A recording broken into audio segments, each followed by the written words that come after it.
ኢንስፔክተሩ ልዕልትን እየታገላት እያለ ሲጀመር አንተ ጥሩ ስነ ምግባር እንደሌለህ ለእናቴ ነግሬያት ነበር። እናቴ ግን አትሰማም። እባክህን እጅን ልቀቀኝ፣ ምን እያደረግክ ነው ያለው? እባክህን ልቀቀኝ እያለች ስትታገለው፣ ከዛም አንተ እኩያህን እወቅ፣ እኔ ያንተ እኩያ አይደለሁም። ስለዚህ እኩዮችህን ፈልግና የምትፈልገውን ነገር አደርግ ስትለው ኢንስፔክተሩ ደግሞ በጥፊ ይላትና ሶፋ ላይ ይወረውራታል ማለት ነው። ከዛም ልዕልት በጣም ነበር የደነገጠችው። ጮኸችና ምን ልታደርግ ነው? ምን እያደረግክ ነው ያለኸው ስትለው የማደርገውንማ አሁን አሳይሻለሁ። አንቺ ዝም ብለሽ እሺ አትይም እንጂ ምን አባሽ ታመጫለሽ?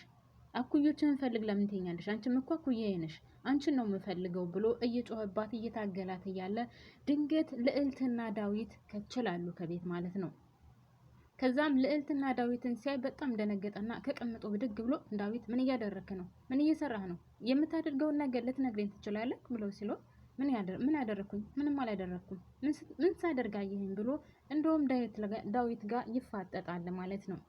ከዛም በር ላይ ሊወጣ ሲል በፍጹም አትወጣም፣ ምን እያደረክ እንደነበረ እና ምን ልታደርግ አስበህ እንደነበረ ሳትነግረኝ በፍጹም አትወጣም ሲለው አንተ የሚያገባህ ነገር የለም፣ በፍጹም የሚመለከተ ነገር የለም። ከዚህ ምስቅልቅል ካለ ቤተሰብ ህይወት ውስጥ ገብተህ ራስህን እዳ ውስጥ እንዳትከት፣ አርፈህ ካልተቀመጥክ አንተ ራስህ እስር ቤት ትወረወራለህ፣ እኔ ማን እንደሆንኩ አታውቅም ብሎ ለዳዊት ይለዋል ማለት ነው።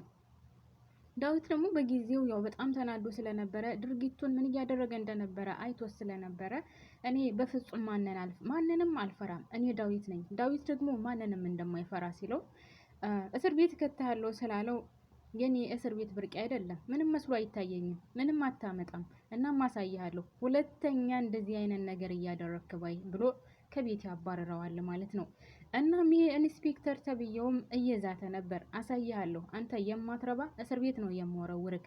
አይ አሳይሃለሁ፣ ወደፊት ማን እስር ቤት እንደሚወረወረና ማን ምን እንደሚያደርግ ወደፊት የምናየው ይሆናል ተባብለው ይለያያሉ ማለት ነው።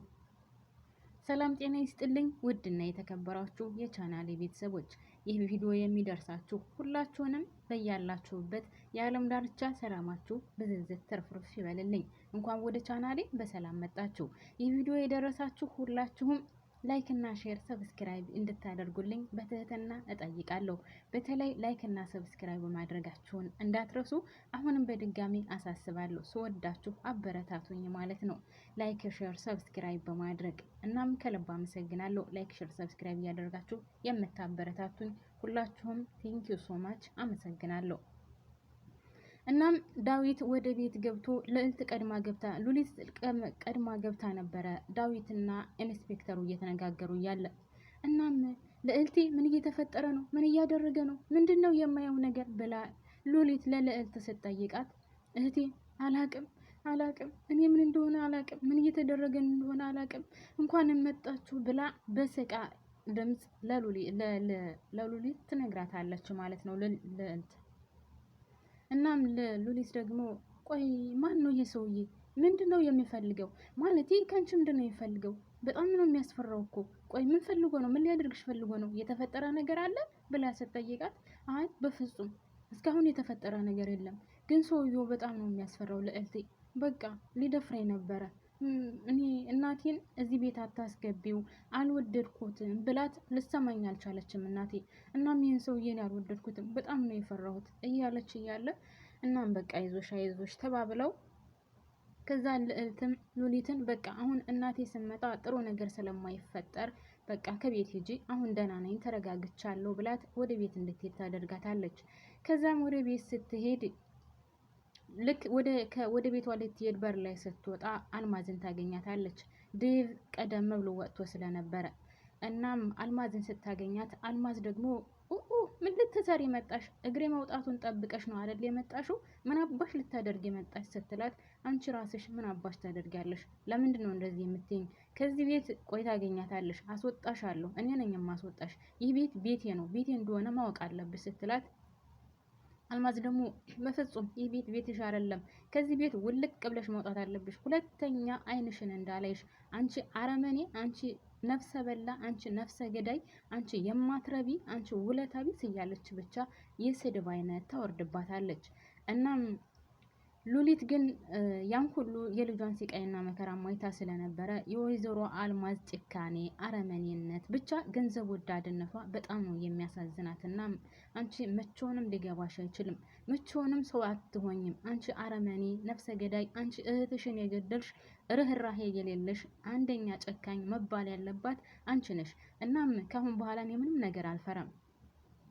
አንቺ ነሽ ወንጀለኛ፣ አንቺ ነሽ እስር ቤት መግባት ያለብሽ እንጂ እኔ ወንጀለኛ ያልሆንኩት በፍጹም ልፈራና ልደነግጥ አልችልም ስትላት፣ አሳይሻለሁ፣ እስር ቤት ነው የማወረውርሽ፣ እስር ቤት አስገባሻለሁ፣ አንቺ ውለታ ቢስ ብቻ ያላለቻን ነገር የለም።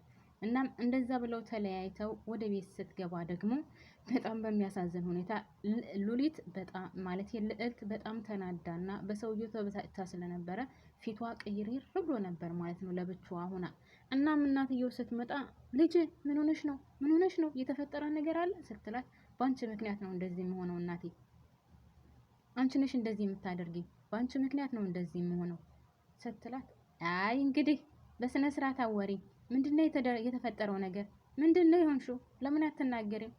ብላ ስትላት፣ እናቴ በአንቺ ምክንያት ነው እኔ እንደዚህ የሆንኩት። ይህን ሰውዬ እቤት አታምጪብኝ፣ አልወደድኩትም ስልሽ አልሰማ ብለሽ ይኸውልሽ ጥቃት ሊፈጽምብኝ ነበር ስትላት፣ ኧረ በፍጹም እንደዚህ አያደርግም። አንቺ ለምንድን ነው እንደዚህ የምትይው? ደግሞ ይህን ሰውዬ ሁልጊዜ የምታዩ ይሆናል፣ እቤታችን አይጠፋም፣ አይመጣም አትበይ። እሱ ውለታ የዋለልኝ ሰውዬ ነው። ስለዚህ በፍጹም ከዚህ ቤት ሊጠፋ አይችልም። አንቺ ከዛች ከማትረባ እህትሽ ጋር እየዋልሽ ነው ይህን ነገር የምታደርጊው። እናም እኔ በፍጹም አልሰማሽም ስትላት፣ እኔን አታምኚኝም? እኔ ልጅሽ አይደለሁም? እኔ እኮ ነኝ እየነገርኩሽ ያለሁት። ሊደፍረኝ ነበር፣ ጥቃት ሊፈጽምብኝ ነበር እኮ ነው የምልሽ ስትላት፣ በፍጹም አያደርግም እሱ ይህን ነገር አያደርግም። ከዛች ከማትረባ እህትሽ ጋር ቆይተሽ ነው ይህን ነገር የምትይኝ። እሱ በፍጹም ይህን ነገር አያደርግም፣ እኔ አውቀዋለሁ።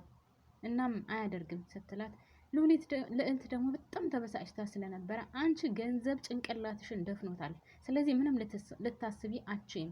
እናም ደግሞ ይህ ቤት የኔም ስለሆነ እኔ አዝበታለሁ። እኔም ስለማዝበት ማን መግባት እንዳለበትና ማን መውጣት እንዳለበት አሳይሻለሁ።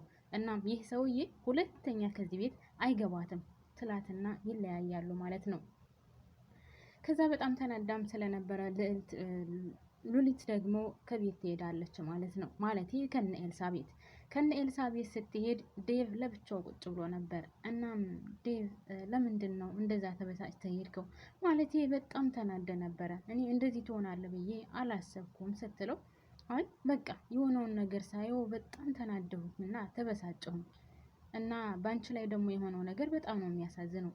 ለምንድን ነው ግን የእንጀራ እናቶች እንደዚህ የሚያደርጉት ሲላትኝ፣ እኔ አላቅም ብቻ ሰው ጨካኝ ነው። ግን ዴቭ እኔ የማላቀው ማለቴ ስለ አንተ ማንነት እኔ ብዙ አላቅም እና እኔ የማላቀው የተፈጠረ ነገር አለ ስትለው፣ አዎ ሉሊት፣ እኔ በጣም ብዙ መከራ ያሳለፍኩ ሰው ነኝ። እንደውም አንቺ እስካደግሽ በኋላ ነው እኔ እስከ አድጌም ብቻ እስካሁኗ ህይወቴ ድረስ እየተሰቃየሁ ነው ያለሁት። እናም በጣም ብዙ መከራ ያሳለፍኩ ሰው ነኝ ብሎ ስለ ራሱ ህይወት ሁሉንም ይነግራታል ማለት ነው።